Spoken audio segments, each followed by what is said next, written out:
Dear students, मैं doctor पूर्णिमा दीक्षित आज आपको second year second and third transition series elements के रसायन में मैग्नेटिक प्रॉपर्टीज़ के बारे में बता रही हूँ। आप जानते हैं कि जो मैग्नेटिक प्रॉपर्टीज़ है या मैग्नेटिक मूवमेंट जो है, चुंबकीय आघूर्ण, दो कारणों से उत्पन्न होता है। एक तो इलेक्ट्रॉन के अपने अक्ष पर घूमने के कारण और दूसरा कक्षक में घूमने के कारण, जिसे पहले को हम अक्षीय आघूर्ण और दूसरे को हम कक्षीय आघूर्ण कहते हैं।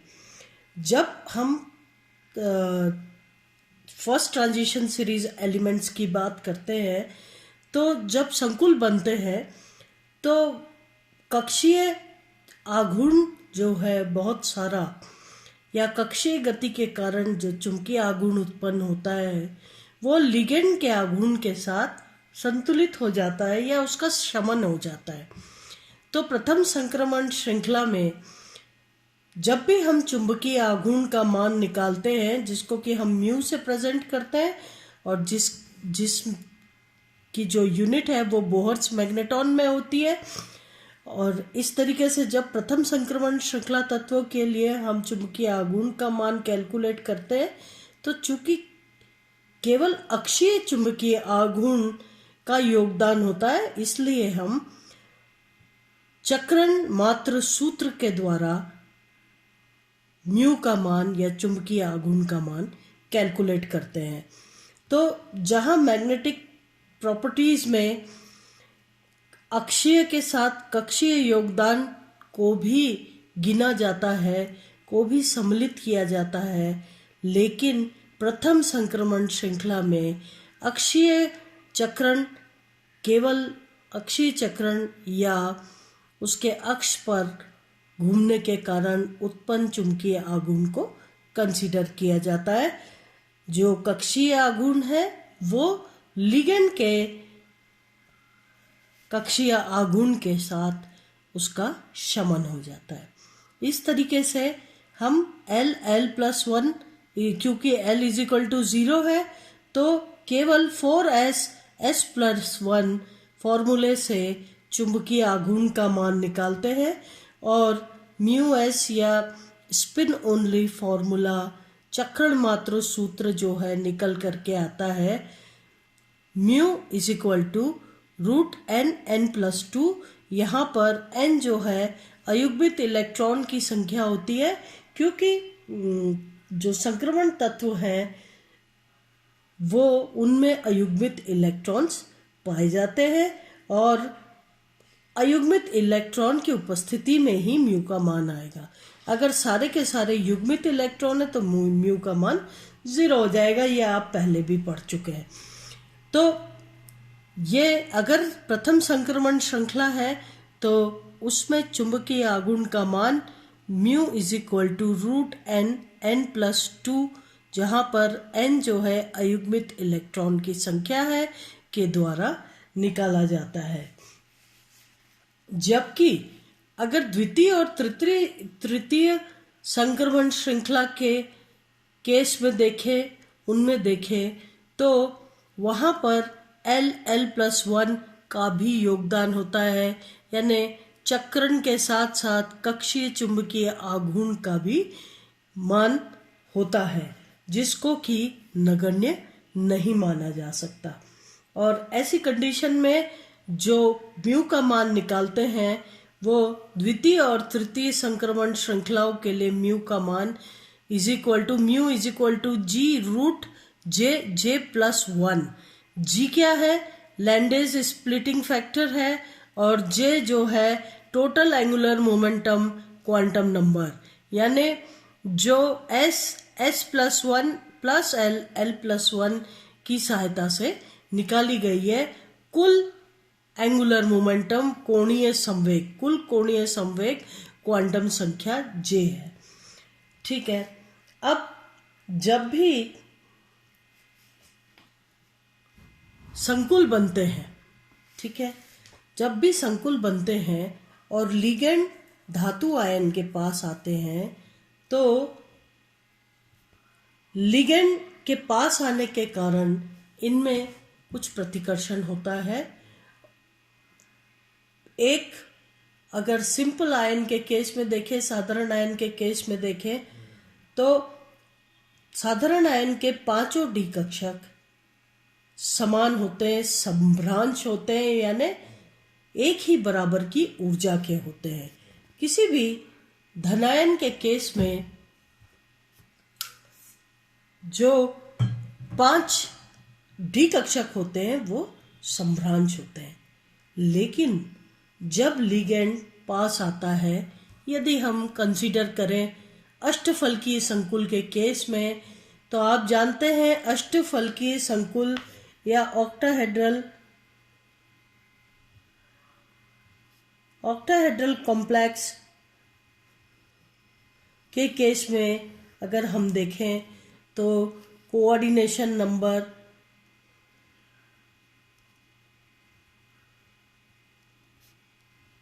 होता है 6 और ये 6 लिगेंड धातु आयन के पास x minus X, y minus Y और z माइनस z अक्ष पर से आते हैं। यानी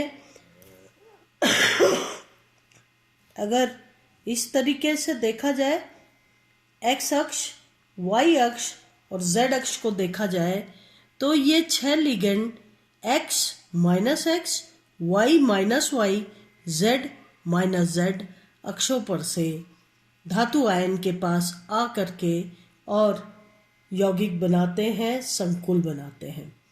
ऐसी कंडीशन में जब लिगेंड इन अक्षों पर से आते हैं तो वो डी कक्षक जो कि अक्ष पर केंद्रित है, आप जानते हैं, पहले पढ़ चुके हैं, 5 डी कक्षक होते हैं, D X Y, D Y Z, D X Z. D X Y, D Y Z और डी एक्स जेड की पालियां जो है वो एक्स वाई, वाई जेड और एक्स जेड अक्ष के मध्य में होती है। जैसे कि अगर ये एक्स अक्ष है और ये जेड अक्ष है तो डी एक्स जेड जो है ये एक्स और जेड अक्ष के मध्य में इस प्रकार से केंद्रित होती हैं या इस तरीके से वो रहती हैं। तो डी एक्स जेड में पाली एक्स और जेड के मध्य होती है। इसी प्रकार से डी वाई जेड के जो डी कक्षक के जो लोब्स हैं, पालियां हैं, वाई और जेड अक्ष के मध्य में होती हैं और डी एक्स जेड के केस में एक्स और जेड के मध्य पालियां केंद्रित होती हैं इस तरीके से। और इस 3 डी कक्षकों के अलावा 2 और डी कक्षक होते हैं, D x square Y square and D Z square. D x square Y square में एक्स और वाई अक्ष पर डी कक्षकों की पालियां केंद्रित होती हैं। अगर ये एक्स कक्ष है और एक्स एक्सिस है और ये वाई एक्सिस है तो एक्स और वाई, तो D x square Y square की पालियां जो है वो एक्स और वाई पर अक्ष पर केंद्रित होती हैं, जबकि डी जेड स्क्वायर में ये जेड अक्ष पर लोब्स होते हैं, जेड अक्ष पर लोब्स होते हैं और इनकी इलेक्ट्रॉन की डेंसिटी इस तरीके से एक्स वाई प्लेन पर होती है। तो डी जेड स्क्वायर जो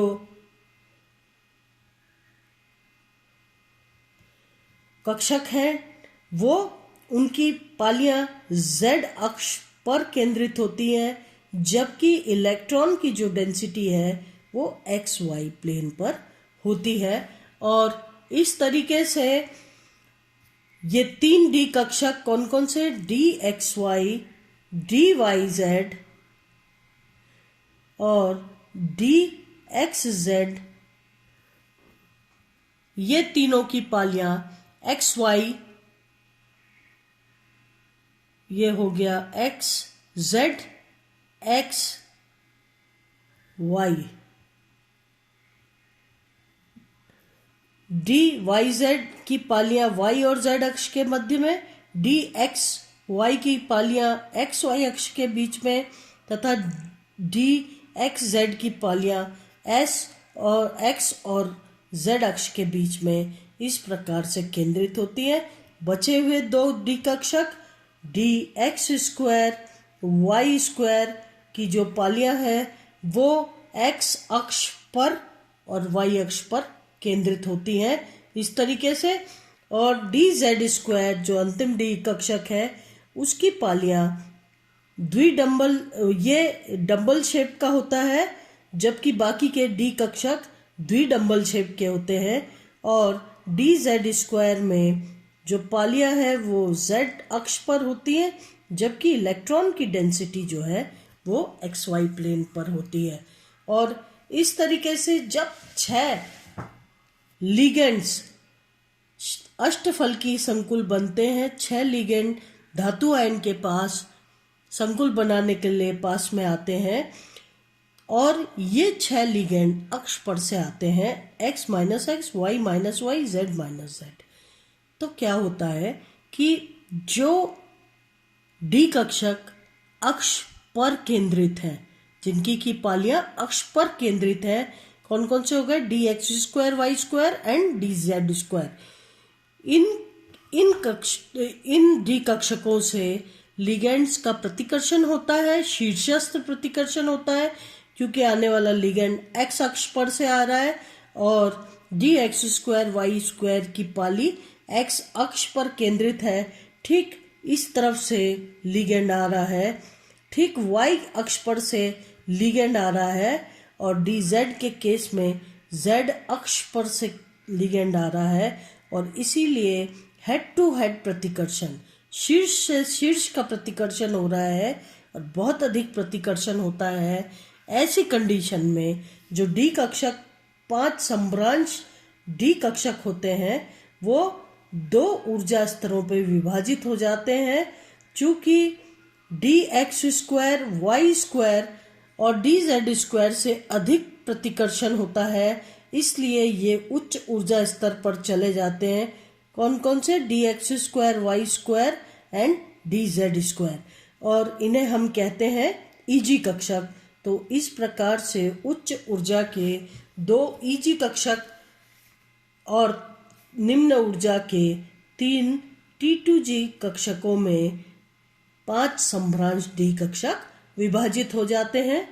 इन दोनों के बीच का जो ऊर्जा अंतर है इसको हम डेल्टा से प्रदर्शित करते हैं, और अष्टफलकी के केस में डेल्टा ओ फॉर ऑक्टाहेड्रल। ठीक है, तो इस प्रकार से लिगेंड के पास आने पर 5 सम्भ्रांश डी कक्षकों का 2 ऊर्जा स्तरों में विभाजित होना क्रिस्टल क्षेत्र विभाजन कहलाता है। ये कहलाता है क्रिस्टल क्षेत्र विभाजन। और जो इनके ऊर्जा स्तर है उनके मध्य का अंतर यानी डेल्टा ओ, ये कहलाता है क्रिस्टल क्षेत्र विभाजन ऊर्जा।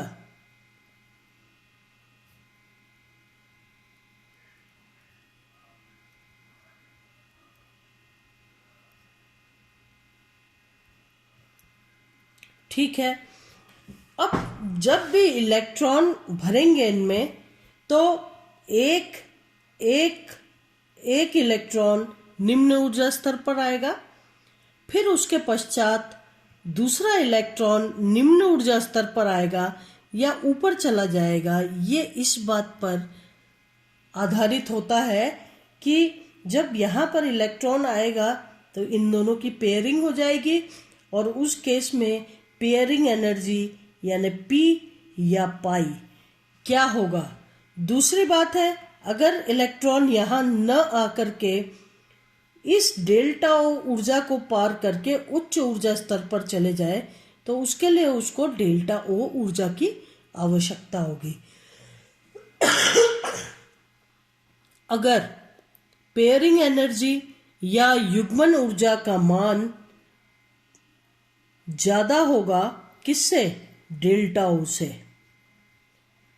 ठीक है, अगर युग्मन ऊर्जा या पेयरिंग एनर्जी का मान ज्यादा होगा डेल्टा ओ से, तो क्या होगा कि इलेक्ट्रॉन युग्मित नहीं होगा, पहले ये उच्च ऊर्जा स्तर पर चला जाएगा, और क्योंकि डेल्टा ओ का मान कम है पेयरिंग से, तो जब इलेक्ट्रॉन उच्च ऊर्जा स्तर पर चला जाएगा और इस प्रकार से आ जाएगा, तो क्या होगा कि इलेक्ट्रॉन की पेयरिंग नहीं होगी, बल्कि इलेक्ट्रॉन जो है उच्च ऊर्जा स्तर पर अयुग्मित ही रहेगा।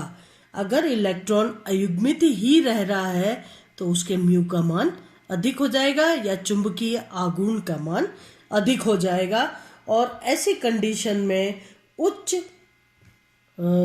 हाई स्पिन कॉम्प्लेक्स या उच्च चक्रण के यौगिक बनते हैं। अगर पेयरिंग का मान अधिक है डेल्टा ओ से, तो उच्च चक्रण यौगिक बनेंगे। अगर डेल्टा ओ का मान, दूसरी कंडीशन क्या है, अगर डेल्टा ओ का मान जो है वो अधिक है पेयरिंग से, ठीक है, क्या होगा,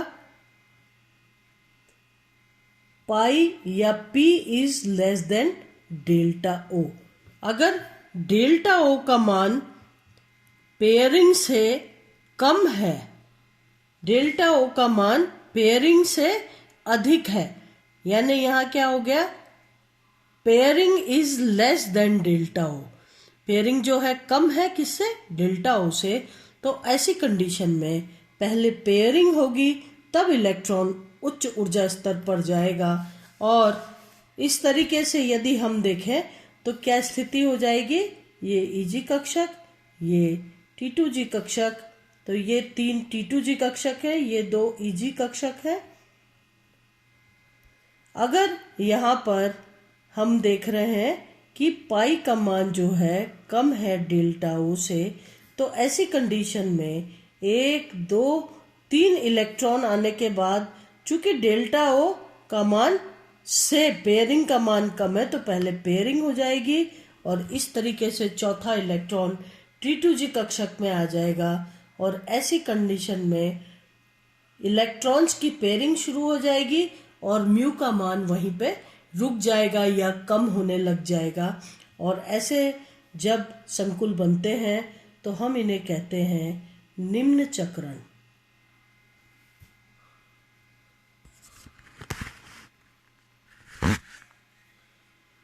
हम इन्हें कहते हैं निम्न चक्रण या लो स्पिन